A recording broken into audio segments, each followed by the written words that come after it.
Voilà, et ben, nous sommes au pont de Saint-Michel, au pont Saint-Michel, pour le 17 octobre 1961, voilà. Et nous sommes avec Nadia.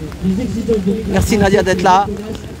Donc, c'est pas facile, mais... Et là, il y a plus de monde que d'habitude cette année. Hein. Alors, moi, je vais être honnête, c'est la première fois que je viens, mais je viens pour vraiment soutenir les Algériens et le peuple algérien. Moi, j'ai un cacar, avec toutes mes origines, les gens qui me suivent savent que j'ai beaucoup d'origines. Mais aujourd'hui, il est très très important de venir montrer notre solidarité avec le peuple algérien. Parce que l'Algérie, c'est le seul pays du Maghreb qui actuellement se positionne sérieusement pour l'État palestinien et contre l'État génocidaire. Et en plus de ça, il les porte aussi vis-à-vis de la France. Et ce qui met à l'amende la France, ça ne va pas plaire à beaucoup, mais c'est la réalité. Ils ont coupé le robinet du gaz et il faut savoir qu'à partir de 2025, là, ils coupent le robinet du blé aussi, à cause de la position de la France vis-à-vis d'Israël. Ah oui, il y a un problème entre là-bas et ici. Ouais. D'accord, mais là on ne sait pas tout. On ne nous dit pas tout. On ne nous dit pas tout, voilà. Mais oui, mais c'est pas pour rien que l'Algérie est autant toi, tu t'en fous, mais il n'en dit pas trop, sinon ça... Moi je sais, ça fait que 100 vues. Hein. Sans plus, mais en tout cas, je tenais à le dire. Moi, si je suis là, c'est vraiment en solidarité voilà, c'est ça. Au peuple algérien. Et en mémoire des victimes. Et en mémoire. Des victimes, bien sûr. Moi, j'ai découvert, tu sais que moi, j'ai découvert cette histoire par Sébastien quand on a déclaré une manif et qu'on passait par là et qu'il a fait un moment de... Voilà, c'est ça. Avec Jalal. Voilà, avec Jalal. Et moi, je ne connaissais pas. Et c'est là où tu découvres que de tout temps la France elle a vraiment été ignoble. Ouais, mais tous les pays, tous les pays coloniaux. Alors, oui, mais... Les Anglais ils ont eu l'Inde, ils ont eu, c'est pas que c'était comme ça. Alain, je suis pas d'accord avec toi parce qu'on parle toujours des gouvernements. Mais je suis désolée, si le peuple ne dit rien, il coopère. Regarde, en 40 on s'est tous plaints, mais 80 était à Hitler. Et bien aujourd'hui on a dit qu'on assiste à un génocide en direct et c'est toujours la même chose. Tu vois ce que je veux dire? Quand il y a eu parce que les Algériens ils ont été massacrés par Maurice Macron, pourquoi? Parce qu'ils voulaient manifester contre le couvre-feu qu'on leur avait imposé. C'était avant tout aussi des Français, putain. C'est ça. Donc, quand ça les arrange pour payer les impôts et tout, c'est des Français. Et quand ça leur plaît pas, ils deviennent ils reviennent avec leurs origines. Et c'est ça qu'il faut dénoncer les pires. Tu vois bien qu'il y a un problème avec cette France, et surtout même son peuple. Moi je ne pensais pas, mais je commence à le dire si, parce que regarde, interdiction, ils ont fait la chasse aux Juifs en 40. Après ils ont fait la chasse aux Italiens. Aux Italiens, tu avais des pancartes interdites aux Italiens, aux chiens et interdites aux Italiens. D'accord? Après ils ont fait la chasse aussi aux Espagnols. Ils ont fait la chasse aux Arabes. Alors là, aux Arabes, maintenant, c'est même plus 500 maintenant, ils sont en roue libre. Donc tu vois qu'à chaque fois, ils te font la chasse à des minorités, à des non, il n'y a pas que des minorités. Je vais te dire, toi, demain, tu vas à Châteauroux, je te coupe. Hein. Les gens, ils n'aiment pas que je coupe. J'ai discuté, j'ai fait une vidéo 45 minutes. Tu sais, avec la dame avec ses panneaux là qu'elle avait là. Stéphanie. Voilà, moi je me prenais les prénoms, il y a tellement de prénoms que. Voilà. C'est des Françaises. T'as vu comment qu'elles sont là, les pauvres? Elles n'ont rien fait non plus. On leur retire leurs enfants parce qu'elles se sont embrouillées avec leur mari. Sur les placements abusifs. Les placements abusifs, c'est tout le monde. Et bien c'est ça, c'est toute la France. Moi, je te parle. Depuis quand tout le monde souffre. Je te parle en France. Depuis quand un Français il a eu une interdiction de rentrer dans une brasserie? Ah oui, ça, voilà. C'est ça que je te parle. Ne mélange pas tout. Non mais toute la France souffre. Et 25% ou 30% des Français prennent des tranquillisants parce qu'ils n'en peuvent plus. Et alors, au lieu de prendre des tranquillisants, pourquoi ils ne viennent pas se défendre et défendre le pays et redorer un peu le blason? Eh ben, on sait pas. Ils se disent patriotes, mais seulement pour cracher sur l'immigration, sur les enfants. Oui, regarde, mais tu crois qu'ils sont là, ils te regardent, ils ont envie d'être là avec toi aussi, s'ils sont loin, on sait pas. Ça fait peur, c'est fou comment ils sont donc là. Demain, tu vas à Châteauroux. Ouais. Châteauroux District. Bon ben, c'est la ville, tu sais que c'était la ville de qui, Châteauroux? Non. De Gérard Depardieu. Ah bah tiens. Alors pour revenir, puisque tu me demandais sur Châteauroux, il faut savoir quand même que c'est très grave ce qui se passe là-bas. Stéphanie, elle t'a il y a 17 familles ou je sais pas quoi. 17. C'est 19, non, 19 personnes. Ah c'est 19, c'est plus 17. Non, c'est 19 personnes. Elle m'a dit 17. Non, 19 personnes et c'est 5 ou 6 familles. 6 familles, non, 6 familles, 19 personnes. Mais là où c'est grave, j'espère que Stéphanie l'a dit quand même, c'est que dans ces familles-là, il y en a qui ont perdu l'agrément suite aux agressions sexuelles homosexuels sont des... Ah oui, c'était des mauvaises familles d'accueil, c'est ça. Bah oui, c'est ça, oui, dis-le, non, explique-le. C'était pas des mauvaises familles, ils ont violé. Mais là, on est sur ça, on va rester sur ça. Voilà, c'est ça, ouais. Voilà, voilà. Allez, bah merci, merci. Hein. L'État algérien, appartenant à l'organisation terroriste Rachid, qui était réfugié en Suisse, et jusqu'au jour d'aujourd'hui, le gouvernement algérien ne cesse de le réclamer, et le gouvernement fédéral suisse refuse de le faire extrader pour être jugé. C'est pour ça que nous avons l'intention d'organiser un rassemblement devant l'ambassade suisse de Paris le 1er novembre de 14h à 17h. Nous comptons sur vous pour venir nous soutenir et être avec nous. Merci beaucoup, merci. Nous avons ici avec nous Madame Myriam. Je tiens à vous dire... Parlez bien, mettez le micro droit, plus haut, plus haut. Est-ce que ça va là? Je sais pas, monsieur, on vous entend pas là. Est-ce qu'on peut m'entendre là? Non, on l'entend pas. Pourtant il est allumé. Il est allumé. Vous m'entendez là? Oui, oui. Vous m'entendez? Non, je tiens à vous dire que mon oncle, un de mes oncles, était là dans cette manifestation. C'était un FTP Moy. Il avait fait la résistance. C'est la résistance, oui. Il avait fait toute la résistance et il s'est retrouvé ici enfermé. Voilà, je tenais à vous le dire. C'était quelque chose d'absolument extraordinaire. On faisait aucune... tout était vraiment... les massacres, on faisait aucune différence. Voilà. Il était d'origine quoi, lui, alors, votre Algérien, voilà, c'est ça. Et il a subi ça. Il a subi ça, voilà. Eh ben merci, courage. Et il est là, il est plus là, il est plus là. Paix à son âme. Merci, madame. Pardon. L'indépendance de l'Algérie. Eh merde. Eh Nadia, t'as mon sac en fait. Oui, ouais, on va le mettre dans mon... Ah tu me le gardes? Tu bouges pas de là alors hein? Ouais.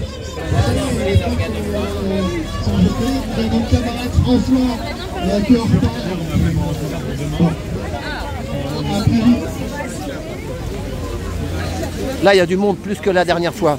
Je suis venu il y a l'année dernière. Mais là, il y a du monde cette année, plus que... Oui, mais là, ça passe pas.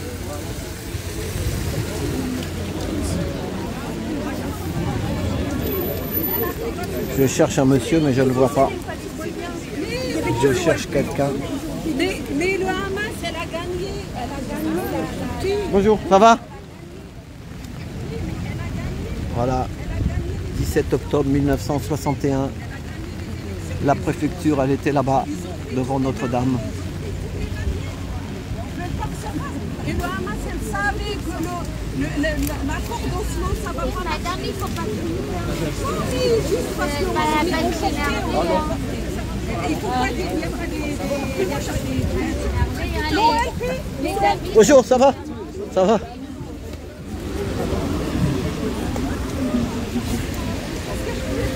Il n'est pas là, le monsieur que je voulais voir. C'est pas évident, je sais bien.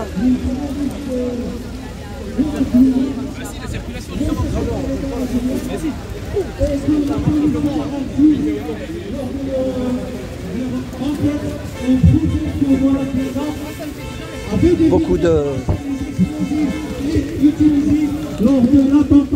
Vous voyez les forces de l'ordre en présence. Je sais pas pourquoi, mais je vous le dis. Hein.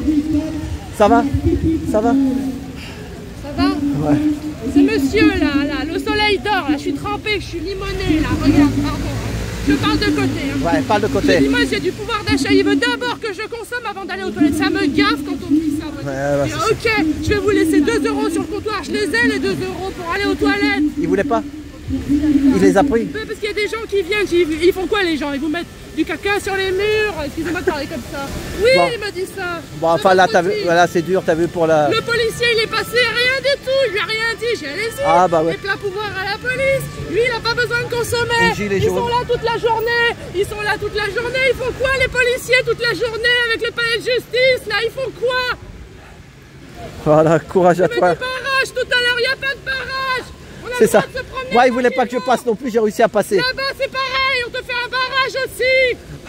On a le droit de circuler librement sur la voie publique. Ah, Carole. Bordel. Carole. IGPN du peuple. Voilà, c'est Carole, une vraie résistante.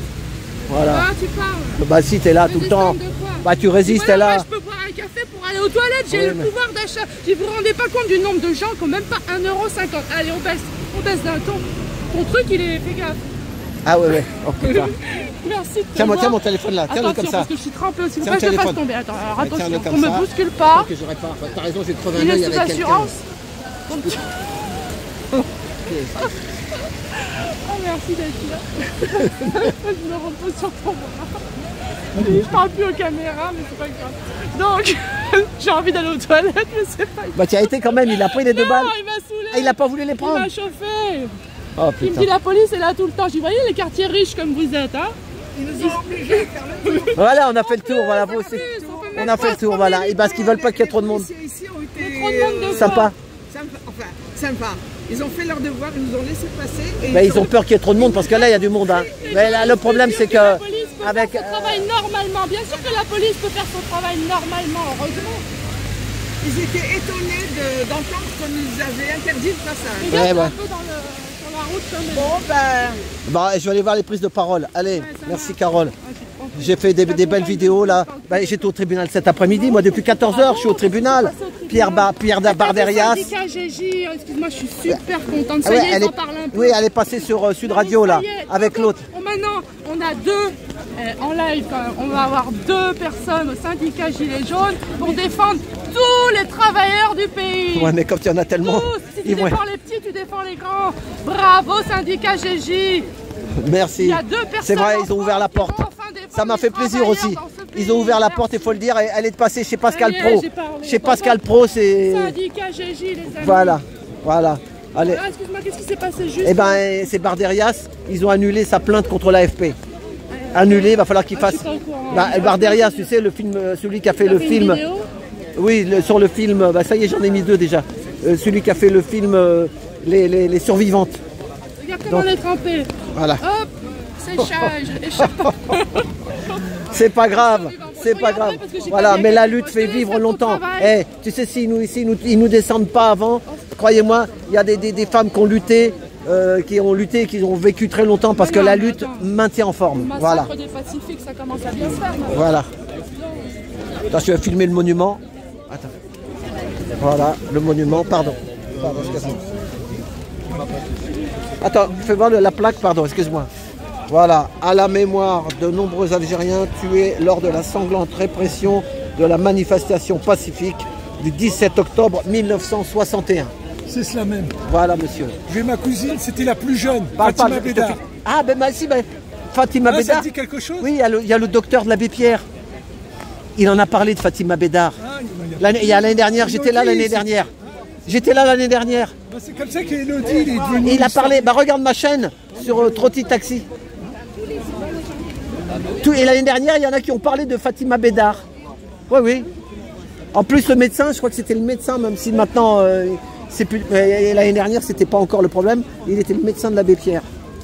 Mais là, maintenant, tu as vu où est l'abbé Pierre, le pauvre. On accuse les morts, on leur en fout plein la tronche. Mais quand ils peuvent plus se défendre. Ils l'ont protégé. Ouais, mais c'est parce qu'ils l'ont protégé. Ils l'ont protégé, on ne sait pas comment ça marche. Même le pape l'a protégé. C'est ça. Mais est-ce qu'ils sont. Regarde Mbappé, est-ce qu'ils vont le protéger? Est-ce qu'ils sont. Est-ce que, tu sais, il faut en prendre, il faut en laisser. Tu sais, des fois, qu'est-ce qu'il y a comme mensonge dans les gros merdias? Les gros merdias, des fois, ils racontent des conneries. Hein. Ouais, mais bon, tu vois... Voilà, bon. C'est quoi ton drapeau? C'est celui du dessus? Moi, j'en ai plusieurs. J'ai le drapeau d'Afrique du Sud, de la Palestine et d'Algérie. Voilà, c'est Il y ça. en a plusieurs. Mais là, il y a beaucoup plus de monde que l'année dernière. Et t'as vu la pluie qu'il fait? Une pluie battante. Hein. Une pluie battante. Mais là, cette année, il y a du monde avec ce qui se passe au Proche-Orient. Je crois que ça remue plus les choses. Regardez, il ramasse ses papiers, le monsieur, pour laisser la place propre. Exactement. T'as mis le gilet jaune, pourquoi? T'es gilet jaune un peu aussi? Soutien au mec. C'est pour qu'on te voie. Parce que je suis l'organisateur. Ah, t'es l'organisateur. D'accord, mais gilet jaune, ça dit beaucoup de choses à nous aussi. Moi, je suis gilet jaune, c'est pour ça. C'était quand? Voilà, il ramasse les fleurs, il ramasse tout. Bravo, tu nettoies. Au moins, c'est une preuve comme quoi que tu n'as pas laissé la place.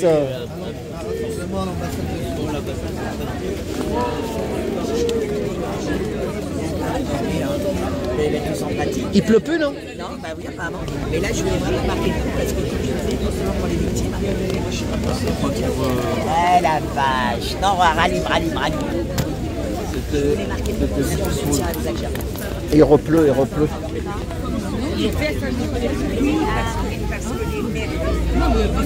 Parce que tu viens d'arriver ici. Tu étais là l'année dernière, tu étais là l'année d'avant. Mais qui te connaît? Est-ce que vous allez les regards croisés? Bonjour, moi j'étais là l'année dernière.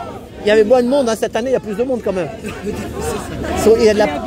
Si tu veux en savoir plus sur l'histoire, je te prêterai mes livres avec Charles. Moi, j'ai même pas écouté le... Non, elle vient d'arriver. Ça, c'est colonial comme comportement. Si, c'est colonial comme comportement. Tu expliques à une jeune concernée que je te donne des livres d'histoire, tu crois que j'ai pas déjà un savoir, une expérience? Ah bah ça se voit que tu as lu un texte sorti d'un livre tout à l'heure. Je l'ai écrit moi-même. C'est débile.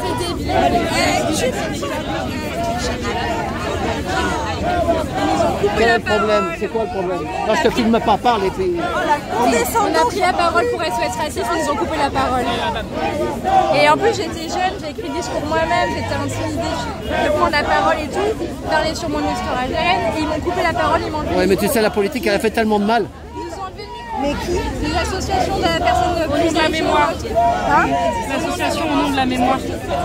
Et c'est pas très respectueux quoi. Le SOS Racisme est dans le collectif du 17 pour organiser ça justement. Et le SOS Racisme vient aux réunions. Et donc on avait les temps de parole et nous c'était les derniers et ça n'a pas plu en fait. Et je lui ai dit en plus tu coupes à une jeune concernée par l'histoire, tu trouves ça... Est-ce que je trouve ça bien le jour d'une commémoration de couper la parole à une jeune concernée qui prend la parole, qui prend le temps d'écrire un texte, qui vient avec deux jeunes d'une association et toi tu lui on m'a enlevé le micro littéralement. Et est-ce que c'est normal pour commémorer un massacre colonial d'avoir ce genre de geste? Non, pas du tout. Non, pas du tout. Et elle me dit, je vais te montrer des livres, je vais t'expliquer l'histoire, moi j'en sais plus que toi. Ouais, mais c'est politique le problème, c'est ça. Derrière SOS Racisme. Non, mais je m'en fous, non, mais j'ai rien contre vous, moi je suis jeune. Enfin, jeune, non, moi j'ai mon fils qui est né en 2003. Mais derrière, il y a toujours. Ici, tu sais quoi? Nous, je suis gilet jaune, moi. Eh ben, il y a plusieurs groupes. Il y a un groupe un peu à droite, il y a un groupe un peu à gauche, il y a un peu un groupe. Et dès qu'il y a ça, bah, ça fout la merde. On n'enlève pas les micros. Oui, je sais, mais voilà, moi je vous le dis. Moi, j'aime tout le monde. Moi, j'ai compris que droite-gauche, c'est la même merde. Droite-gauche, c'est la même merde. Et c'est ça le problème. On est divisés. On est trop divisés les jeunes. Faites attention. Et les anciens, ils savent qu'est-ce qui s'est passé, t'as compris? C'est juste qu'après, on va se plaindre qu'il n'y a pas de jeunes en commémoration. Non, mais fait une recherche. Par exemple, Mitterrand, c'était lui, pendant la guerre d'Algérie, qui était le ministre de l'Intérieur. Tu le savais ça? Bah voilà. Donc après, c'est pour ça, ne lui en veux pas la dame. Parce qu'il y a des dames, ils ont de la mémoire. Toi, t'es jeune. Mais Mitterrand, mais j'ai rien aussi contre les socialistes, j'ai rien contre personne, moi. Non, mais Mitterrand, il a fait plein de saloperies. Voilà. Tu comprends? C'est ça le problème. Honnêtement, je ne vois pas le rapport. Non, le rapport, c'est qu'il y en a plein qui disent que, par exemple, SOS Racisme, derrière, il y avait Harlem Désir, et il y avait aussi Rugir Bray, je sais pas comment il s'appelle. Mais c'est pas le sujet du jour. Oui, mais non, mais le problème, c'est que toi, tu as ton truc étiquette là, et les gens, ça les fait. Moi, ça me dérange pas. Mais oui, moi, je t'écoute, moi, dis ce que tu as envie de dire. Moi, tu peux parler, je te filme même pas ton visage, pour pas que tu aies de problème. Moi, je suis sur les réseaux. Donc, tu comprends? Moi, je comprends ton cœur. Tu parles avec ton cœur, mais le problème, il y a de la politique derrière et c'est mort. Bon, ils m'ont fatigué. Voilà, non, moi je veux pas te... Ils ne s'étonnent pas qu'il n'y ait pas de jeunes qui viennent à leur commémoration. Eh ben c'est ça, oui, mais... Non, mais le problème, je te dis, Mitterrand, il était ministre de l'Intérieur en 60. Hein, à l'époque, c'est vrai ou pas? Ouais. Voilà, donc courage, je vous aime tous.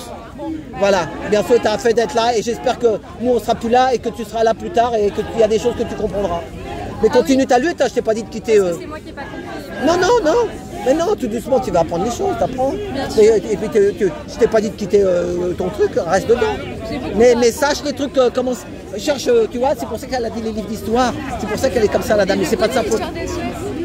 Non, mais je te dis qu'il y a des gens... Hein, je dis pas le contraire, mais la dame, c'est pas le sujet du jour. La dame, la jeune. Ouais, le problème, il est là, c'est que... Hein, il y a des gens, ils ont des trucs au fond d'eux et c'est compliqué. Dans tout, on est tout le temps divisés, on est divisés. Ouais, mais ça c'est un vrai problème que tout le monde soit divisé. Mais c'est pour ça. Le moment d'être divisé. Oui, mais plus ils te divisent. Oui, mais c'est pour ça qu'ils nous tiennent après. Mais ouais, mais ça va pas ça. Non, ça va pas. Oui, mais il y en a qui prennent conscience, mais pas assez. Voilà. Donc, qu'est-ce que je veux lui dire, moi? Allez, bah, qu'on s'aime tous. Ouais. Hein, et surtout, il y a le bien contre le mal. On se bat contre le bien contre le mal, d'accord? On fasse front. Voilà, c'est ça. On se bat contre le bien, contre le mal. Contre le mal, ouais. Voilà, on se bat contre le mal. Il faut le savoir. Voilà, allez, merci. Hein. Ouais. Pardon, excuse-moi. C'est la baston des parapluies. Ouais. Donc il va y avoir la musique, ça va d'un seul coup, ça va, les discussions. Ça y est, c'est parti. Donc on va avoir un droit d'auteur. Ah pardon.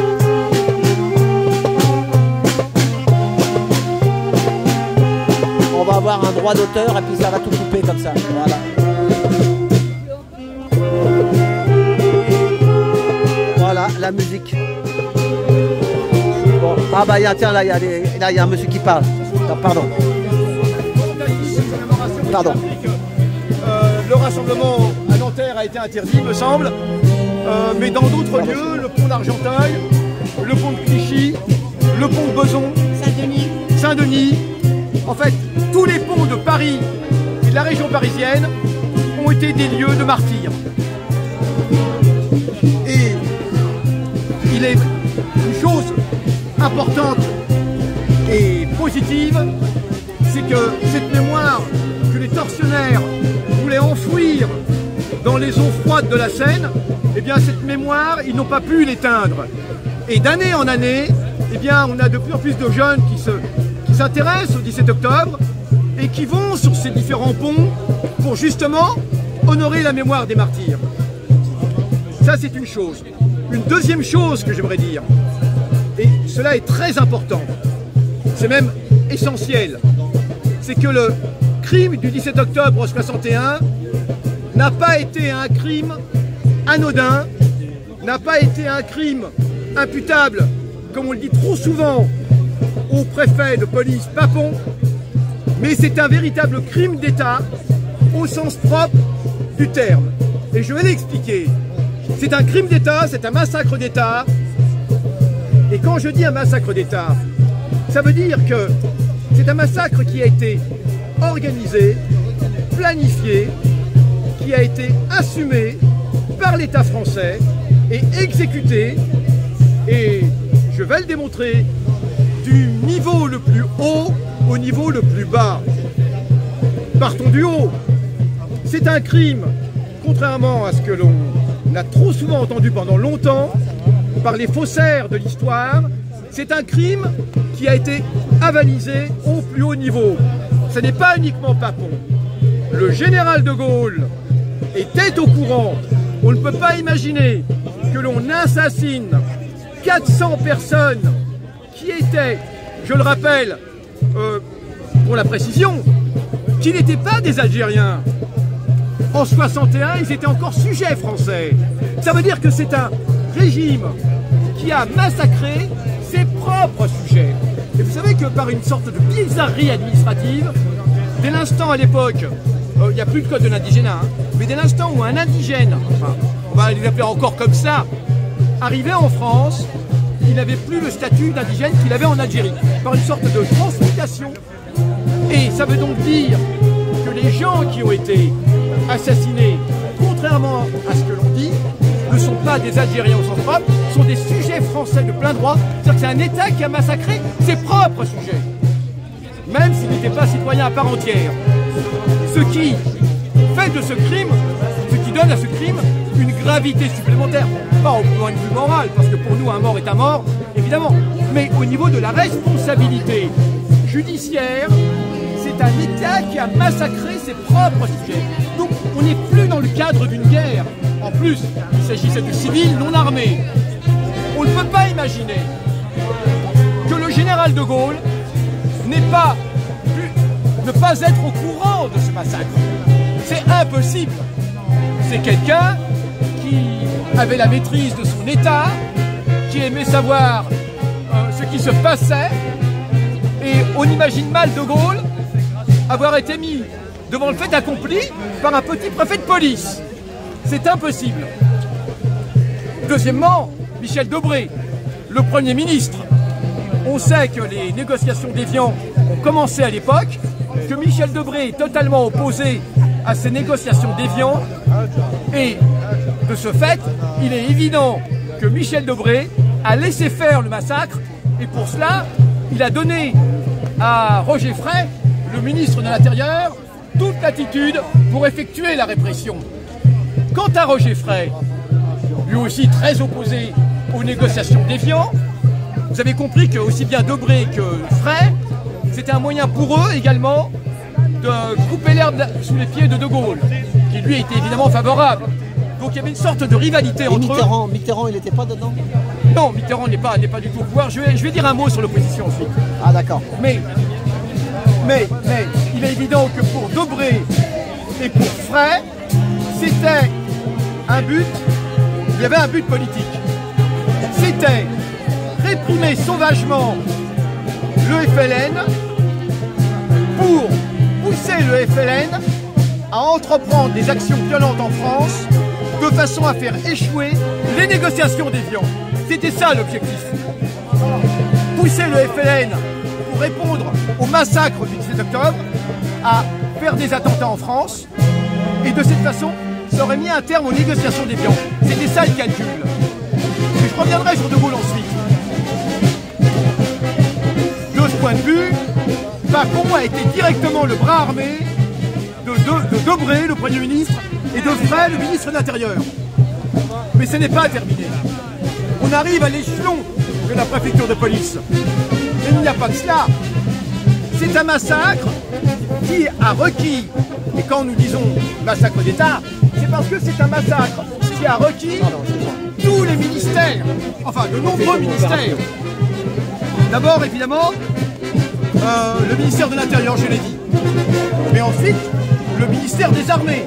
Parce que vous savez que les dizaines de milliers de manifestants qui ont été arrêtés ont été gardés dans des centres, souvent par l'armée, par des militaires. Donc le ministère des Armées a été requis. Mais le ministère de la Jeunesse et des Sports également a été requis. Parce que ces gens-là ont été arrêtés, mis dans des centres sportifs. Le Palais des Sports. Le Palais des Sports, différents stades, où ils ont été gardés, interrogés, torturés pour certains, parce que le but était de découvrir parmi eux eh bien, les donneurs d'ordre du FLN, mais surtout les collecteurs de l'impôt révolutionnaire. Et donc beaucoup ont été torturés. Beaucoup sont morts dans ces centres sportifs, sont morts de leurs blessures. Parce que vous savez que pour accéder par exemple au Palais des Sports à la porte de Versailles, les manifestants arrêtés devaient passer entre deux haies de policiers qui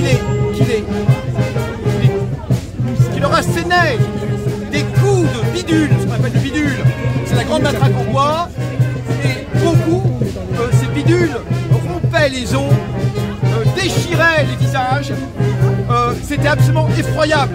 Et ensuite, ils entraient dans ce Palais des Sports. C'était quelque chose de terrible. Beaucoup, lorsqu'ils entraient dans le Palais des Sports, étaient tellement blessés que certains mouraient directement, parce que gardés pendant plusieurs jours, sans soins, sans nourriture, sans eau, beaucoup ont décédé. Et ensuite, on a jeté des corps. On a des témoignages de cela. On a des témoignages d'appelés qui étaient requis à la gare au Palais des Sports, qui racontent, un appelé qui raconte comment il ouvre une buanderie et il y a des corps qui en tombent. Il y a des corps qui en tombent. On avait mis là des corps de manifestants qui étaient décédés suite à leurs blessures. Ministère de l'Intérieur, ministère des Armées, ministère de la Jeunesse et des Sports, ministère des Transports maintenant, puisque, on le sait, d'abord la SNCF et la RATP ont été requis. Alors d'abord au niveau de la SNCF, de nombreuses gares de banlieue ont été fermées. C'était le cas de la gare de banlieue où j'habite, enfin à Argenteuil, ce qui fait qu'un grand nombre de gens d'Argenteuil n'ont pas pu se rendre à Paris pour cette manifestation. Les gares étaient fermées, mais surtout les trains qui arrivaient de banlieue étaient signalés et on avait des agents de la SNCF qui signalaient à la police qu'il y avait effectivement des manifestants. Mais le pire, ça a été la RATP. La RATP a été totalement complice de ce massacre d'État. Les bus de la RATP remplis de manifestants qui arrivaient des différentes portes de Paris, notamment des bidonvilles de Nanterre et de la porte Maillot. Donc, depuis Nanterre, ils étaient passés par la porte Maillot, les manifestants. Eh bien, un certain nombre de manifestants qui avaient réussi à passer entre les mailles des CRS sur le pont de Maillot et qui avaient pris les bus étaient pleins de manifestants. Et ce qui se passe, c'est qu'il y avait des barrages de police.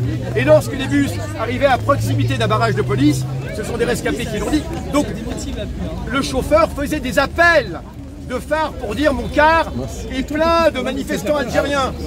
Et du coup, les portes restaient fermées, on empêchait les gens de sortir et les bus de la RATP étaient immédiatement dirigés vers les centres de Vincennes et les stades dont j'ai parlé. Il y a eu une totale complicité de la RATP qui a transporté donc ces manifestants vers les centres de détention et de torture en fait, qui étaient improvisés dans les différents stades. On a donc tous ces ministères, mais malheureusement, on a aussi une grande partie des Parisiens, qui ont soit laissé faire et qui ont même parfois collaboré aux arrestations devant le Grand Rex. Vous savez qu'avant de faire cela au Pont Saint-Michel, pendant des années, les commémorations, nous les faisions devant le Grand Rex, sur les grands boulevards, le Grand Cinéma, le Grand Rex, qui était très prisé à l'époque. Et que s'est-il passé au Grand Rex et dans d'autres endroits? Le massacre ne s'est pas fait en pleine nuit. Il ne s'est pas fait en pleine nuit, il s'est fait à la sortie du travail. C'était la sortie du travail, c'était la sortie des bureaux. Il s'est fait devant tout le monde. Et il s'est fait à un moment où il y avait des gens qui sortaient du travail, des bureaux, mais aussi où beaucoup allaient au cinéma. Et notamment le Grand Rex. Et au Grand Rex, on a des témoignages qui expliquent qu'il y avait la queue pour le cinéma, et il y avait des manifestants qui étaient à côté, et en train d'être poursuivis par les CRS, devant tout le monde qui laissait faire. Et même certains ont collaboré en disant il y en a un qui est caché ici, sous la voiture là, sous le Porsche là-bas. Ils ont collaboré également à la porte Maillot. Et cela, on le voit dans le film Nuit Noire, pour ceux qui connaissent. Un film qui est passé sur Arte. Et Sharon. Je l'ai lu. Sharon, c'est une autre histoire. Ah d'accord. Je l'ai lu également dans la presse de l'époque. À la porte Maillot, le cortège manifestant arrive et il est bloqué. Ce qui provoque un embouteillage. Et là, on voit des automobilistes qui sortent avec des manivelles pour prêter main forte au CRS pour cogner sur les manifestants avec les manivelles. Je l'ai lu dans un article de l'époque et je l'ai vu, on le voit aussi, dans un film qui s'appelle Nuit Noire. Ce qui veut dire que ce massacre est réellement un massacre d'État. Et du plus petit niveau, du niveau des passants jusqu'au plus haut niveau de De Gaulle, on a la participation, malheureusement, de tout un État. Il vaut bien son titre de massacre d'État. Face à cela, nous demandons évidemment, aujourd'hui, que toute la lumière soit faite sur ce massacre d'État, que les responsabilités soient établies. Nous ne voulons pas nous contenter de ce que Hollande a fait sur le pont de Clichy en disant, voilà, en faisant une petite réflexion, voilà, ici, non, c'est pas ça, entre deux déclarations. Nous ne voulons pas de ce que Macron avait prétendu dire, nous voulons une véritable commission d'enquête qui établisse d'abord le nombre de morts exact, parce que les Algériens, c'est pas des nombres, comme tous les êtres humains, nous voulons savoir à peu près combien sont morts, et là on s'en fiche complètement, ce qui en dit long sur la valeur que l'on accorde à ces vies d'êtres humains. On dit qu'il y en a eu, certains vont dire 200, d'autres 400, d'autres moins, d'autres 30. Voyez-vous, nous voulons une commission d'enquête qui établisse vraiment le nombre de morts, qui tente de l'établir. Et aussi une commission d'enquête qui établisse les responsabilités politiques au plus haut niveau. Qu'on en finisse avec ce mythe d'un massacre fait par Papon. Papon est le bouc émissaire d'un massacre d'État. Et ça, il faut en finir avec cela.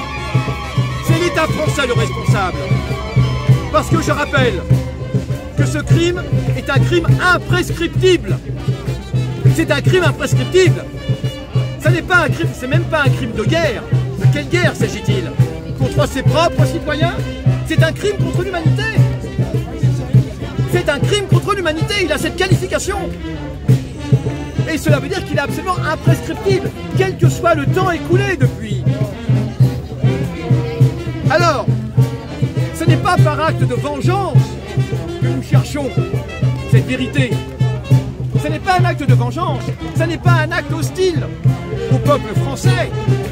Ce n'est pas, même pas par désir par désir même politique. C'est un devoir d'être humain que de faire la vérité, d'établir la vérité sur ce massacre. Pourquoi? Pour que cela ne se reproduise plus jamais, parce que c'est bien ça l'objectif. C'est pour que cela ne se reproduise plus jamais, contre qui que ce soit, qu'il soit algérien ou pas algérien.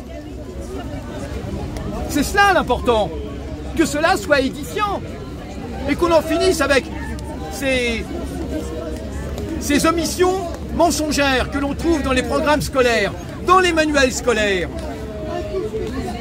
qui pour certains évoquent le pont Saint-Michel, enfin les massacres du 17 octobre, mais de façon vraiment tellement édulcorée que cela n'apporte rien. Au maximum, on va dire que M. Papon a eu une responsabilité, mais je rappelle que l'affaire Papon, nous la devons à notre frère et camarade Einaudi, Jean-Luc Einaudi, qui a été un des premiers à évidemment évoquer et établir les responsabilités. Et Einaudi qui n'est plus de ce monde, mais dont nous tentons de poursuivre l'œuvre entamée, c'est très important. Mais rappelons une chose, c'est que si on a parlé de Papon, ce n'est pas parce que M. Papon a été poursuivi, c'est parce que c'est M. Papon qui a poursuivi en justice Einaudi, quand M. Einaudi l'a mis en cause. Donc de la part de l'État français, il n'y a eu absolument aucune reconnaissance, même pas de la responsabilité de Papon. Je rappelle que si Papon était en prison, c'est pour les faits relevant de collaboration de la déportation des Juifs de la région de Bordeaux. Mais M. Papon n'a jamais été inquiété pour le massacre des Algériens. C'est tout cela qu'il faut dire. C'est très important. Et nous le répétons, un crime d'État, un massacre d'État imprescriptible dont nous demandons que toute la vérité soit faite. Et l'opposition, alors qu'est-ce qu'elle faisait? L'opposition, elle faisait quoi? Qui ne concerne pas uniquement les Algériens. Alors l'opposition, vous avez raison de le signaler, j'ai oublié l'opposition, si l'on veut être complet sur ce massacre d'État. Quelle a été l'attitude de l'opposition? Alors en résumé, une attitude absolument abjecte. Abjecte. Il y a eu des questions qui ont été posées à l'Assemblée, et notamment Mitterrand, qui s'y connaît en massacre d'Algériens, puisque Mitterrand, vous le savez, sous le gouvernement de Guy Mollet, était ministre de la Justice et garde des Sceaux. Et à ce titre, on doit à Mitterrand des dizaines d'exécutions de patriotes algériens dont il refusait la demande de grâce. Monsieur Mitterrand, effectivement, va faire une intervention à l'Assemblée au lendemain du 17 octobre. Mais pour dire quoi? Pour dire que le gouvernement a été incapable d'assurer l'ordre. C'est ça, pour dire que le gouvernement a été incapable d'assurer l'ordre. La faute du gouvernement de Debré pour Mitterrand n'est pas d'avoir massacré les manifestants, mais de ne pas avoir été capable d'assurer l'ordre. Voyez-vous, il faut faire attention. Parce que si un socialiste vous dit aujourd'hui, Mitterrand a fait à l'Assemblée une intervention, oui, mais en quelque sorte, il a voulu juste pointer du doigt l'incurie du gouvernement, incapable d'assurer l'ordre. Face à qui? Face aux Algériens, contre lesquels Mitterrand, et bien évidemment, manifestait son hostilité. En plus, on n'a eu aucune intervention des communistes, du Parti communiste. Le Parti communiste n'a fait aucune intervention pour dénoncer ce crime. Le Parti communiste et la CGT et les syndicats n'ont appelé à aucun débrayage. Il y a eu des débrayages qui ont été uniquement le fait de syndicats locaux, d'initiatives locales. Mais pour un massacre de cette ampleur, parce que c'était tous des ouvriers, ces Algériens, comment expliquer que ces ouvriers n'aient pas reçu le soutien de leurs frères ouvriers français, qu'il n'y a eu absolument aucune solidarité? expliqué que toute l'opposition a tout à fait entériné. Alors l'humanité a fait peut-être une couverture, mais très sibylline. Très sibylline. Pas du tout à la hauteur du drame. Aucun appel à manifester les jours suivants. Et la seule réaction de dignité, on la doit à des intellectuels comme Jean-Paul Sartre et d'autres, et à Michel Rocard, qui à l'époque venait de fonder le PSU, c'est vrai, mais ce sont les seuls qui ont appelé à une manifestation. Je crois qu'elle partait place de Clichy, ou Odéon, je ne sais plus. Et c'est la seule manifestation connue, manifestation qui a été réprimée. Voilà ce que l'on peut dire de façon un petit peu complète sur le 17 octobre. Il y aura encore beaucoup à dire, on a de nombreux témoignages, et pour ça je vous demande de lire les livres de Jean-Luc Elodie, La bataille de Paris, et certains autres, mais Elodie à mon avis est le plus intéressant. Et la question aussi sur le livre, la question, tu connais Alors la question, oui, d'Henri Alleg. Voilà, je vais rencontrer ce monsieur, il est décédé. Henri Alleg, la question. Gloire et honneur à Henri Alleg, bien sûr. Mais là, je parlais vraiment sur le 17 octobre. Voilà un petit peu ce qu'on peut dire. Y a-t-il des questions? Et votre prénom, c'est comment? Pardon? Votre prénom, on peut dire votre prénom. Oui, oui, Youssef Boussouma, je m'appelle. Vous êtes écrivain, quelque chose, non? Vous faites quoi? Non, mon prénom... Vous êtes écrivain, non? Vous êtes quelque chose, non? Écrivain? Non, je suis enseignant. Enseignant. Bah, merci, monsieur. Et je suis militant à Parole d'honneur, dont vous avez le logo à côté. Je suis militant et animateur de l'excellent site Parole d'honneur, PDH, et du groupe QG Décolonial. Bon. Et du groupe QG Décolonial, merci, ce sont les mêmes. Merci, ça fait plaisir. Merci. Je vous en prie. Il faut toujours honorer la mémoire. Voilà, merci. Pardon. Et ben voilà, donc là il y a la musique. Alors vous avez entièrement raison. Et le parallèle, si vous voulez savoir pourquoi la France refuse de reconnaître le génocide à Gaza, eh ben regardez ce qu'elle fait en Palestine. Elle soutient le génocide en Palestine. Là sur YouTube, si on parle de ça. Ça coule de source. Ce sont les mêmes impérialistes. Ça va? Tu veux dire un mot? Non, pas si Attends, je vais faire une pause, attends. Et ben voilà, toi aussi, c'est bon, tu peux Non, mais ouais. Et ben voilà, et ben merci, rentre bien. Merci à toi, Alain, d'être venu ici pour leur donner un peu de visibilité. Et ben voilà, ça se finit. Il pleut plus, là, la pluie, ça y est, elle est partie. Ouais, mais malgré la pluie, il y a quand même une petite mobilisation. Bon, pour moi, je le trouve un peu faible, hein, surtout avec ce qu'on en parlait tout à l'heure, ce que l'Algérie a subi comme attaque. Je dis qu'il faut se mobiliser, hein, les franco-algériens, bougez un peu votre fesse. Voilà, que ça se reproduit pas un 17 octobre 1961, parce que pour l'instant on est un peu mal barré, hein, le monde arabe s'en prend plein la gueule, là. On a du mal à comprendre ça, hein. Moi je sais pas, pendant 50 ans on m'a pêché à plus jamais ça, hein. On n'était pas nés mais on a bouffé du génocide, hein, crime contre l'humanité. Bon, aujourd'hui on est là, et là en plus c'est filmé, hein. C'est en boucle là qu'on voit ça, donc on assiste en direct à un génocide, mais on ne doit rien dire. On doit se la fermer. Hein. C'est un truc de malade. Moi, je te le dis, hein, qu'on ne vient plus jamais me faire chier avec 39-40. Hein. Le premier qui vient pour me faire chier avec 39-40, je peux te dire qu'il va être reçu avec moi. Hein. D'accord? Parce que vous êtes tous là en train de pleurer sur 39-40. On n'était même pas nés. Moi, je n'étais même pas en préparation dans les couples de mon père, comme je le dis. Hein. Par contre, aujourd'hui, on est là. Hein, et on voit ce qui se passe. Hein. D'accord? Et autre chose. Israël n'est pas seul, hein. On est bien d'accord? Un tout petit pays, hein, même pas un pays, hein, une toute petite colonie, hein, de à peu près 5 millions, hein, de personnes, arrive à être sur 7 fronts, hein, arrive. Alors, la Cisjordanie... Attention, sur YouTube, n'en dis pas trop, parce qu'ils n'aiment pas ça, YouTube, hein, sinon il va y avoir... Ouais, mais bon, la Cisjordanie, elle a été facile à annexer. Hein. Non, mais sur YouTube, après, hop. Ouais, mais bon, je reviens quand même, moi je lâche pas. Dès que tu parles de ça, bah, c'est mort. La Cisjordanie, elle a été annexée facilement sans guerre, puisqu'ils ont fait venir des colons pour tuer les Palestiniens. Ça s'étale en fait, ça s'étale.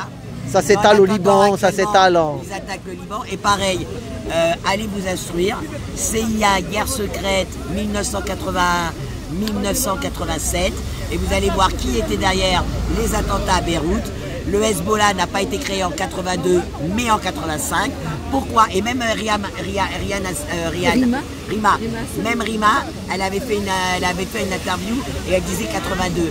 Je suis dommage que j'ai pas l'occasion de la rencontrer parce qu'elle tombe dans leur piège. C'est pas en 82, c'est en 85.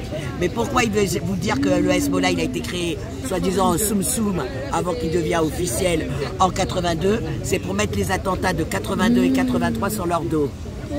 Alors qu'en réalité, nous savons aujourd'hui, grâce aux archives qui ont été déclassifiées en Amérique, en France, on rame pour qu'ils soient déclassifiés. Ils sont bloqués. Alors qu'ils secret d'État, secret défense. Secret d'État, mais ils sont obligés d'être déclassifiés. Mais Macron, la microbe premier et toute sa clique, les ferme. Voilà. Mais il faut savoir qu'en Amérique, pour ça, il y a un peu plus de liberté, la preuve, parce que les archives ont été déclassifiées. Et nous savons donc que notamment l'attentat du Drakkar, l'attentat du Drakkar, c'est qu'ils veulent mettre sur Hezbollah, mais surtout l'attentat de Beyrouth, dans la communauté chiite à Beyrouth, dans un quartier chiite à Beyrouth, qui a fait énormément de morts, hein, plus de 3000 morts. Hein. Et ouais, alors ça c'était avant, Abra Shetila c'était avant. D'accord. Il y en a tellement eu des massacres. Là, c'était des chiites chrétiens. Je veux dire, c'est la communauté libanaise chrétienne, mais sous les ordres de l'État d'Israël, avec l'armée Israël. Voilà, Sharon, à l'époque de Sharon, qui était rentré là-dedans, qui avait fait ses morts. Moi, je te parle de l'attentat qui avait été fait par une voiture piégée. Et aujourd'hui, nous le savons. Écoute bien, c'est avec donc. Ah oui, il y avait des Français qui sont morts. Alors c'était des, voilà, il n'y avait pas seulement les Français, mais surtout, ce qu'il faut savoir, c'est que c'était la CIA qui était derrière cet attentat, d'accord, avec, écoutez bien, la complicité des Saoudiens, du service secret saoudien, qui a payé 3 millions de dollars pour l'attentat, sous la direction d'un ancien agent anglais des services, de la service anglaise, les militaires, pas le MI6, le SAS. Il faut d'ailleurs que je ah ouais, les SAS, ah ouais, c'est connu ça. D'accord. C'est le service d'espionnage. C'est eux qui étaient derrière cet attentat. SAS. D'accord. Qui a fait des milliers de morts. On sait que c'est il manque plus que James Bond. Avec les Saoudiens, donc voilà. Et il y a d'autres attentats comme ça de voitures piégées qui avaient été avortés, notamment avec les Français et la voiture de l'armée française. Et que quand les Libanais ont été demandé des comptes, eux ils te disent « Ah non, hein, on savait pas qu'on avait une voiture volée. L'armée est même un trop bonne, tu peux pas la piquer. Tout est voilà. » Et là ils te disent « Ah non, comment ça? On nous avait volé une voiture et elle a été piégée. Ah, on savait pas. » Mais parce qu'ils voulaient encore mettre voilà, sur le dos. Et je reprécise encore, hein, le Hezbollah était un mouvement de libération de Libanais qui s'est transformé en 92 en un mouvement politique où il a participé aux législatives et ils ont eu 12 sièges. Et grâce... Même par l'État libanais, oui. Pour moi, c'est une partie politique. Mais c'est un parti politique, mais encore mieux. Pourquoi ils sont autant attaqués? Contrairement à ce que nous vendent, le Hezbollah n'est pas islamique et radicalisé comme ils nous vendent, parce qu'écoute bien, comme il est arrivé au pouvoir, et ben en 97, il a créé des bataillons. En 97... Pardon, excusez-moi, je coupe. Hein. Ouais, c'est pas sympa. Donc en 97, je vous disais, il a créé des bataillons, hein, des bataillons libanais, mais écoutez bien ces bataillons qui a été créé en 97. Dedans, il y a des chrétiens, des Libanais chrétiens, qui est dans le bataillon Hezbollah. Il y a des chiites, des sunnites, alors que soi-disant ils sont en guerre. Hein. Non, non, le Hezbollah a réussi et mieux encore, il a réussi à faire aussi rentrer les Druzes. Alors les Druzes sont espèces, hein. Il faut taper Druzes, vous allez voir ce que c'est comme communauté. Hein. Ouh là là, à l'espèce. Hein. Mais du coup... Et donc tout ce petit monde-là, ils ont créé des bataillons. Il a fait un bataillon qui est armé, entraîné par le Hezbollah, dont une partie est planquée à la frontière de la Syrie. Et c'est pour ça que la Syrie, elle est bombardée. Parce qu'en vérité, c'est ce bataillon qu'ils essayent d'avoir. Non seulement ce bataillon, mais pourquoi les villages et les villes libanaises chrétiennes et les églises au Liban sont attaquées aussi? Parce que c'est pour justement essayer de désolariser les chrétiens avec les musulmans. Tu vois ce que je veux dire? C'est pour essayer de foutre la merde. Qu'est-ce que tu penses de cette chose qu'on dit dans chaque pays arabe, dit-on, il faut comprendre un truc, c'est que généralement, tu as 10% de chiites qui gouvernent 90% de sunnites. Alors, moi, comme je dis, moi, par rapport à ce que j'ai pu un peu étudier, je vais encore creuser. Hein.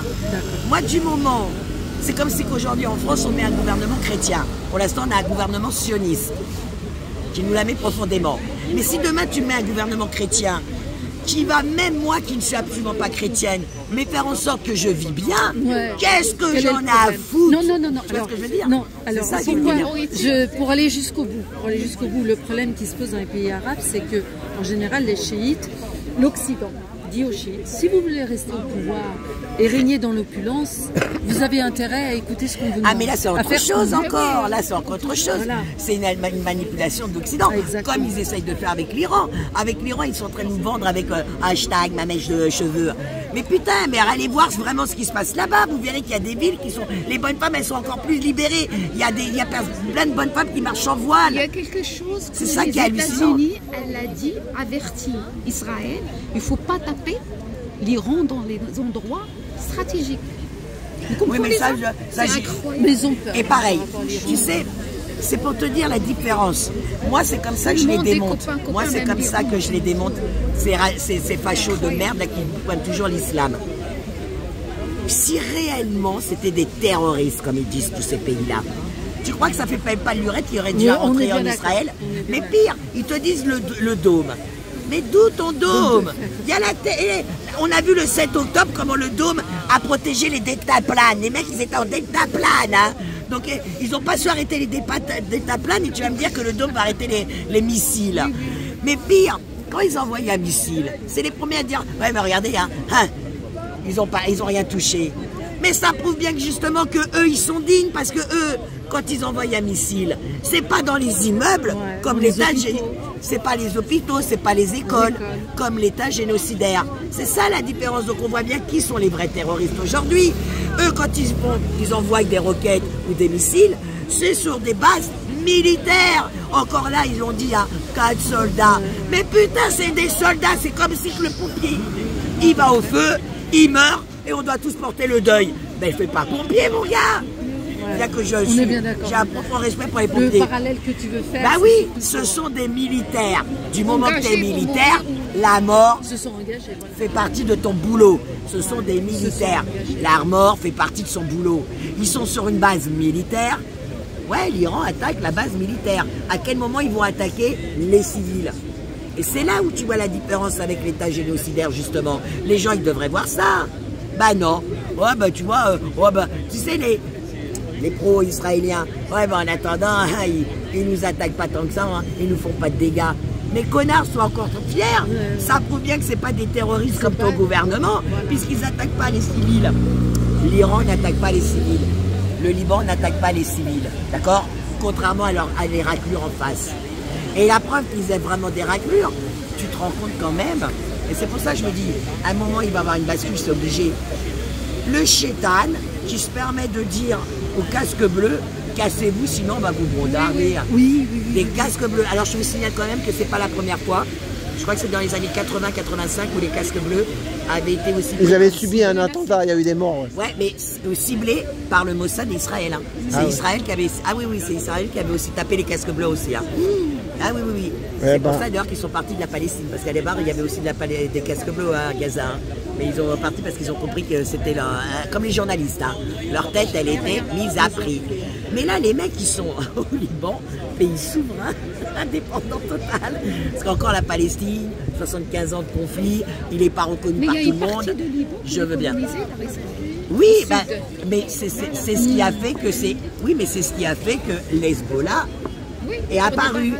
Voilà, parce que le Hezbollah, il est vraiment là pour se battre comme les bataillons chrétiens, sunnites, chiites, druzes, ils ont été mis en place.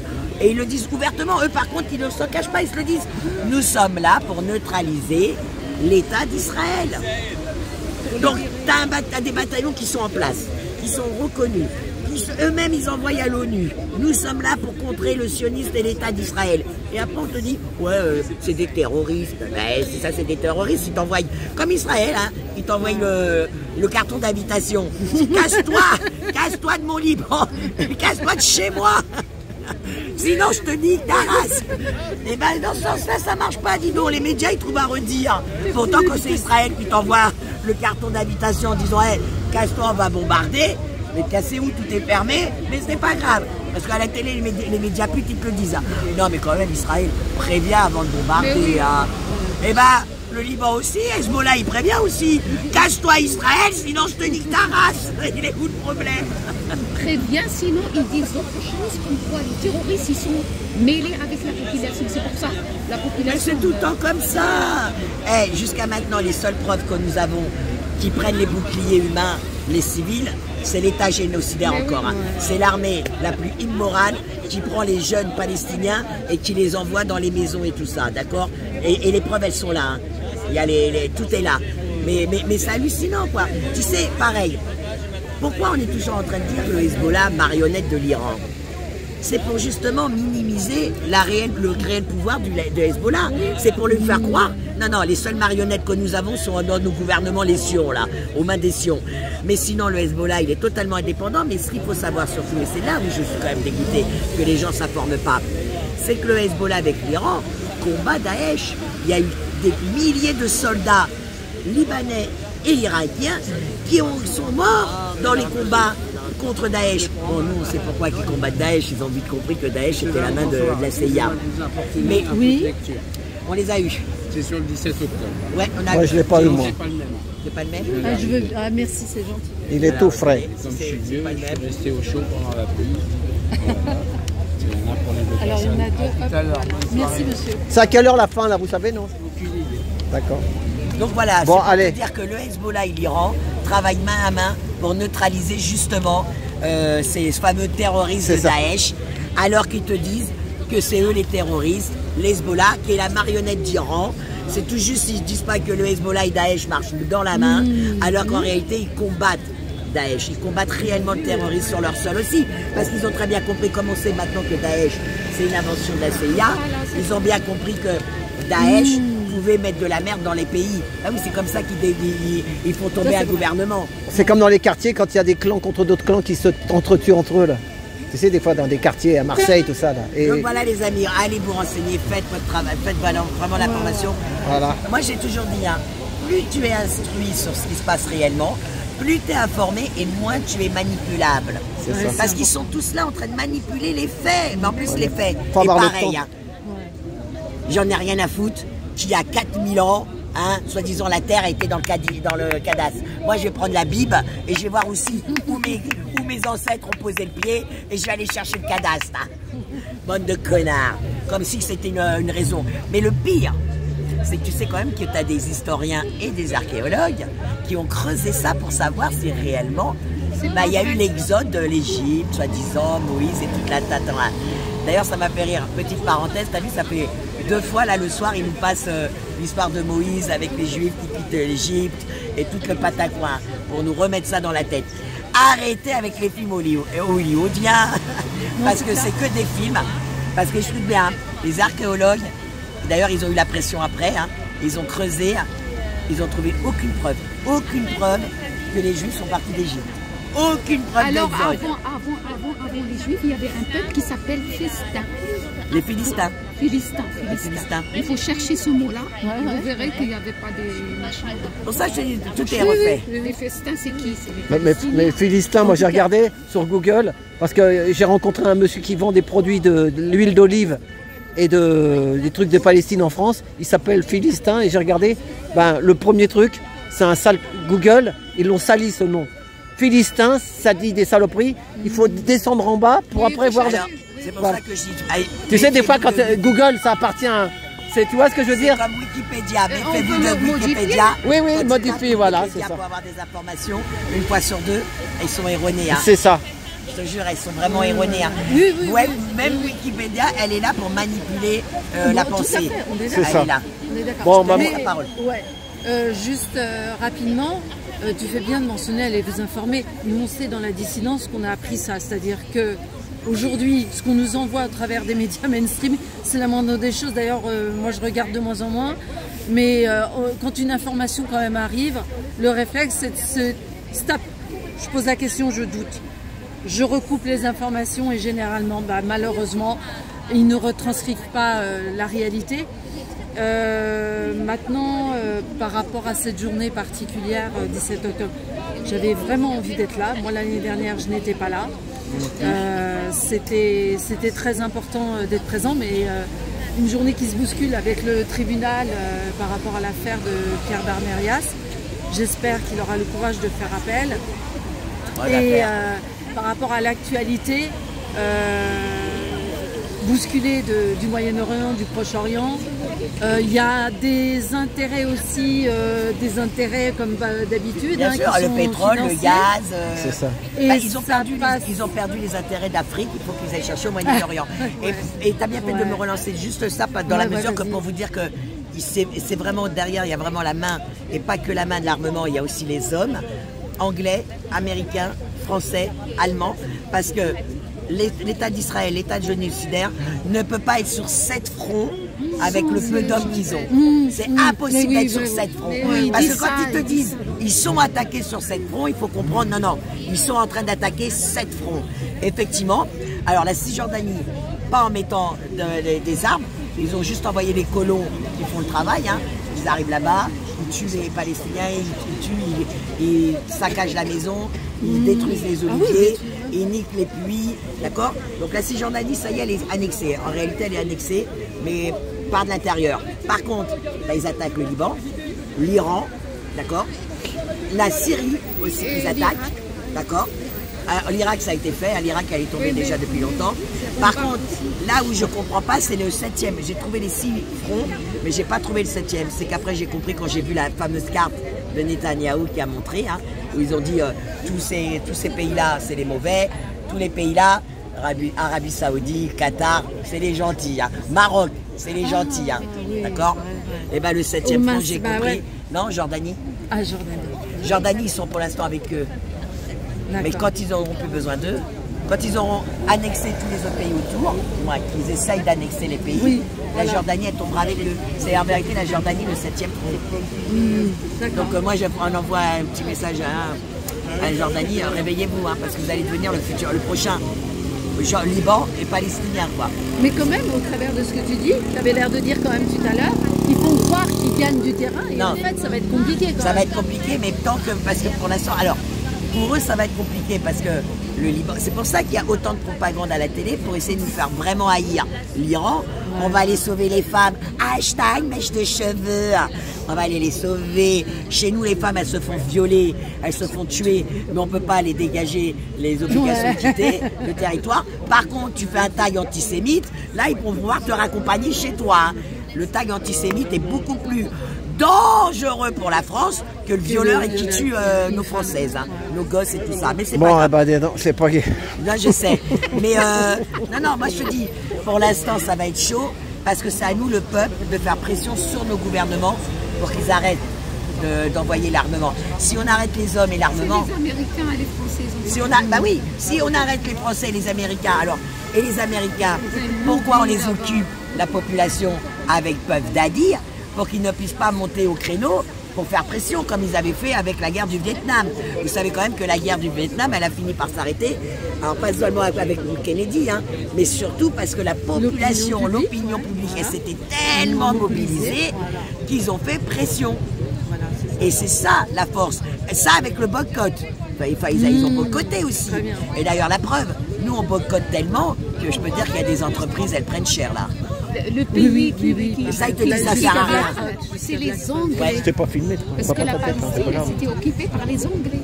Oui. Normalement, c'est les Anglais qui parlent, c'est pas les Américains, pour protéger un petit peu la Palestine. Alors, il y a l'Espagne aussi. Il y a l'Espagne aussi. Les Anglais sont vraiment, vraiment de la traîtrise. Les Anglais sont. Alors, les Anglais, c'est normal. Tu ne peux pas demander, comme les Américains, je le dis, hein, tu ne peux pas demander à des pays coloniaux où ils ont encore des colonies condamner un pays qui fait la même chose que toi. Tu vois ce que je veux dire? C'est là aussi. Je pense qu'il n'y avait pas de respect comme l'État d'Israël était implanté et débarrassé des Anglais. Parce qu'il y avait des Anglais en Palestine. Non, c'est pas comme ça que ça s'est créé, l'État d'Israël. Non. L'État d'Israël, elle a commencé à créer en 1880 et quelques. Non, c'est à la fin de la guerre. Non. L'État d'Israël, c'est bien avant. L'État d'Israël, c'est par rapport à ce qui s'était passé en Russie, le pogrom que les Juifs, effectivement, avaient subi en Russie. Dans les années 1800, je crois que c'est 1883, un truc comme ça. Et donc, il y a eu déjà une première exode qu'ils appellent eux l'Aïa. L'Aïa. A-L-A-Y-A. Voilà, l'Aïa.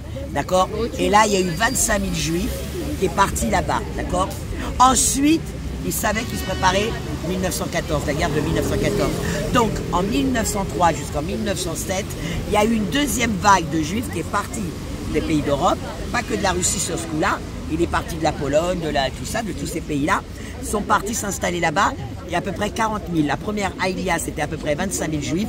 Sur la deuxième Aïlia, il y avait à peu près 40 000 juifs qui ont été s'installer là-bas. Donc on va dire qu'ils avaient préparé le terrain, d'accord, pour installer la colonie, mais pas une colonie israélienne à la base. Hein. Ils installaient les Israéliens, les Juifs, du moins les Juifs qui ont été s'installer là-bas, devaient s'intégrer dans la Palestine. À aucun moment c'était un État israélien. Ils s'intégraient dans la Palestine, d'accord? Puisque là-bas c'est les trois grandes religions qui sont là-bas. Donc ils s'intégraient, ok? Mais en 40, effectivement, avec la Deuxième Guerre mondiale et avec ce qui s'est passé, là ils ont demandé d'avoir un État. Mais cet État, en vérité, il était déjà travaillé en amont, mais ils ne l'ont pas dit. Comme d'habitude, en traîtrise. Et là, ils ont demandé un État, parce que soi-disant un État, pourquoi? Pour ne plus avoir à subir le crime contre l'humanité. C'est vrai qu'avant ce qui s'est passé en 40, il n'y a jamais eu de crime contre l'humanité. Hein. Les Amérindiens d'Amérique, là, totalement décimés, des millions et des millions de la population, c'est pas un crime contre l'humanité. Non, non. Les Africains, depuis la nuit des temps, avec l'esclavagistes et tout ça, ce n'est pas un crime contre l'humanité, c'est du commerce. On va dire c'est du commerce, du libre-échange. Voilà. Hein? Mais ça me tue. Ça me tue. C'est clair.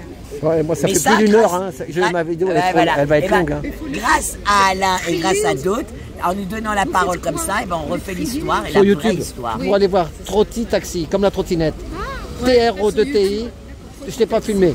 Trotti Taxi. On peut te filmer toi non? Non, j'ai pas filmé ton visage.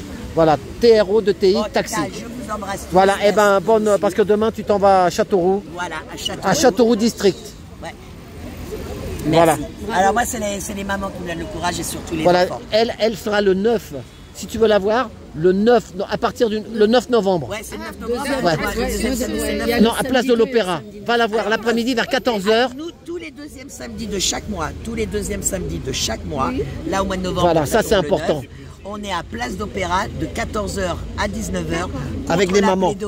Contre la pédocriminalité et les placements abusifs, avec des témoignages de mamans et tout ça. Viens, tu vas la voir. C'est important. Et il y a beaucoup de gens, on a besoin de soutien. Beaucoup de femmes de toute origine qui sont là, voilà. Parce qu'ils ont eu un problème avec leur mari. Ouais. Tu sais, des fois ils divorcent et des trucs comme ça. Et il y a un conflit entre un maman. Ce qu'ils appellent les conflits parentaux. Voilà, conflits parentaux et on retire les enfants. Alors nous, on avait samedi dernier, on a vu une maman. Mais il y a des pays, par exemple au Maghreb et tout ça, ils le font pas parce qu'ils n'ont pas les services comme ça pour s'occuper des enfants. Il y a ça dans le Maghreb. En 5 minutes, elle s'est fait placer. Ils le font pas, non. C'est une histoire de. Il est tombé, il s'est un peu vers la tête, donc elle l'emmène aux urgences. Et arrivé aux urgences, tout de suite, il lui dit ah non, ça c'est de la maltraitance. Et ils lui ont fait un signalement, ils lui ont fait sortir la mère de la chambre. Je veux dire, en 5 minutes, là ça va très loin là. Hein. Ils ont fait sortir la mère de la chambre. Elle était dans la salle d'attente, même pas, on va dire, une demi-heure après, comme par hasard. Mais tout a été rapide. On dirait qu'ils attendaient derrière la porte. Quand elle m'a raconté ça, je me suis dit, tu as 2 assistantes sociales donc de l'ASE, tu as 2 représentantes de l'ASE qui arrivent, qui disent voilà, machin, chette, on a fait un signalement préoccupant sur votre enfant, vous ne pourrez pas repartir avec lui, il va être placé. Et en 5 minutes, elle était toute seule, cette femme-là, ou il y a elle était toute seule aux urgences. Mais son mari, elle est avec un mari? Non, elle est pas, je crois pas qu'elle a. Elle est seule, voilà. J'ai pas posé de demander. J'étais tellement choquée par son histoire que j'ai pas demandé. Et quel âge l'enfant, il a quel âge? Un petit. Un tout petit, ouais. Je dis, j'étais tellement choquée que j'ai pas. D'habitude, mon cerveau, il pose toutes ces questions-là pour bien. Là, j'ai dit, attends, t'es en train de me dire que ton gosse. À Paris. T'es en train de me dire que ton gosse est tombé. Tu l'as emmené aux urgences pour se faire soigner, ça veut dire que tous les parents qui demain, son gosse tombe et se casse le bras, n'allez pas aux urgences. Parce qu'ils vont dire que c'est toi qui as cassé le bras de ton gamin, c'est ça que tu vois qui... J'étais mystifiée. Mais en réalité, il y a des je lui ai même dit, j'aimerais bien avoir un peu plus... alors elle a donné son numéro, j'aimerais bien avoir quand même plus parce que pour moi c'est tellement aberrant. Alors moi je sais que les placements c'est un claquement de doigts, mais là c'est même plus un claquement de doigts. Là t'emmènes ton fils te faire soigner parce qu'il a fait une chute, on va te dire que c'est maltraitant. N'importe quoi. Et c'est encore l'hôpital, cette putain d'hôpital. Hein. C'est pour ça que ces grosses merdes, je ne les vois pas manifester, ces grosses merdes. Parce qu'ils n'ont absolument pas été en soutien de leurs collègues. Hein. Ils les ont crevés à être suspendus. Hein. Mais pire, c'est eux qui font les signalements. Donc c'est là où ça devient grave. C'est là que... Complètement. Apparemment, on doit bouger. Ça, c'est des RG là. Je C'est pas reconnais parti à 19h, t'es toujours là-bas? Et t'es où maintenant alors du coup? On va fermer, on va finir. Ah Valérie, putain. Bah t'attends. Bon allez Valérie, elle m'appelle, elle m'attend. Oh Valérie, je t'embrasse. Un gros bisou à Valérie. Bonjour Valérie. Voilà. Allez. Bisous, Ouais, c'est Karina. Voilà, donc... Ouais. Allez, allez. À samedi le 9, je serai là moi. Hein. Voilà, novembre, 9 novembre. Merci. Allez, au revoir madame, merci. Hein. Merci. Et Alain, Ouais. ta trottinette, elle est là. Ouais, je sais. Voilà. Bon, attends, je coupe. Attends, Valérie, reste là. Voilà. Allez, merci pour tout et à tout bientôt.